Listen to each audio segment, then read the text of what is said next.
Әл-Фараби атындағы Қазақ ұлттық университетінің 2 шет тілі мамандығының 2-ші курсында оқимын.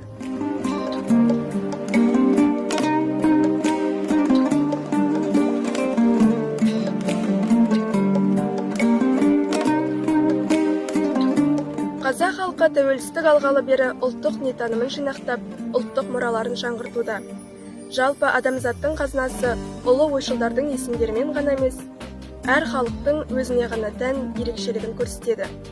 Қазіргі уақытта Орта Азияға танымал ұлы философ Әбу-Насыр Әл-Фарабидің 1150 жылдығына орай оның өмірі мен мәдениетін, дүниетанымын айшықтауға аса назар аударылып жатыр.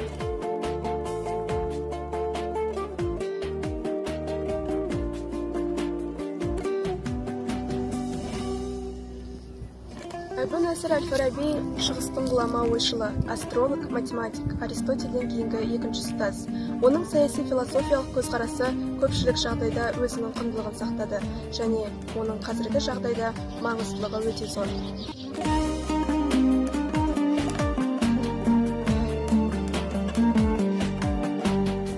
Әлемге әйгілі ғалым Әл-Фарабидің ең танымал еңбектерінің бірі қайырымды қала тұрғындарының көзқарастары туралы трактат. Қоғамтану теориясы мен практикасы саласындағы бұл құнды еңбек араб тілінде жазылған.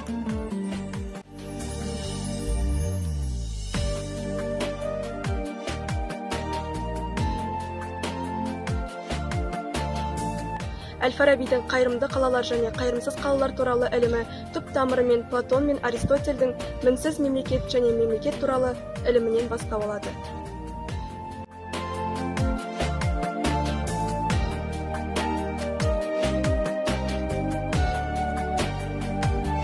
Әл-Фараби іскерлігінің мақсаты тек дұрыстанудың көмегі арқылы қол жеткізуге болатын бақыт деп есептейді. Ол еңбегінде қайырымды қалаға былайша сипаттама берген. Адамдар бірлесу мақсатында шынайы бақытқа қол жеткізуге болатын қала қайырымды қала. Ал сол бақытқа жету кезінде адамдардың бір-біріне көмектесетін қоғам қайырымды қоғам болып табылады. Егер адамдар бір-біріне көмектесіп, шынайы бақытқа жетсе, бүкіл ғалам қайырымды болмақ деген гуманистік ойын ұсынып, оның жүзеге асуына аңсайды.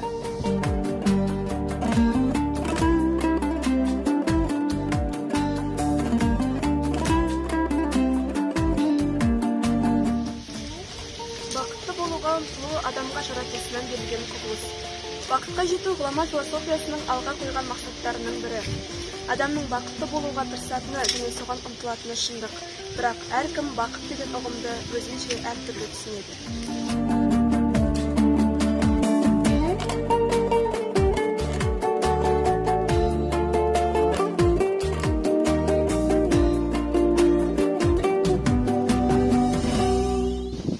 Әл-Фарабидің пікірінше адам өмірінің мәні мен сәні, ең жоғарғы шыңы болып саналатын бақыт адам жанының байлығына, адамгершілігіне негізделеді.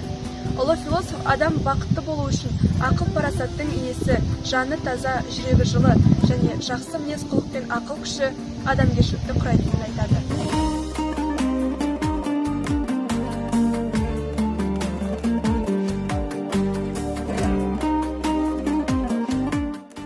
Әл-Фараби бақытқа жетуге бөгет жасайтын әрекет жаман немесе сымпайы әрекет болмақ.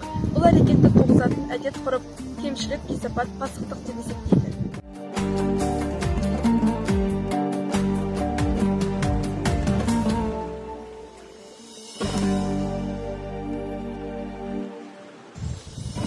Қорытындылай келе философиялық анықтама бойынша бақыт адамның өмір қызығы мен қуанышына, рахатына қанағаттану дәрежесін көрсететін этикалық ұғым.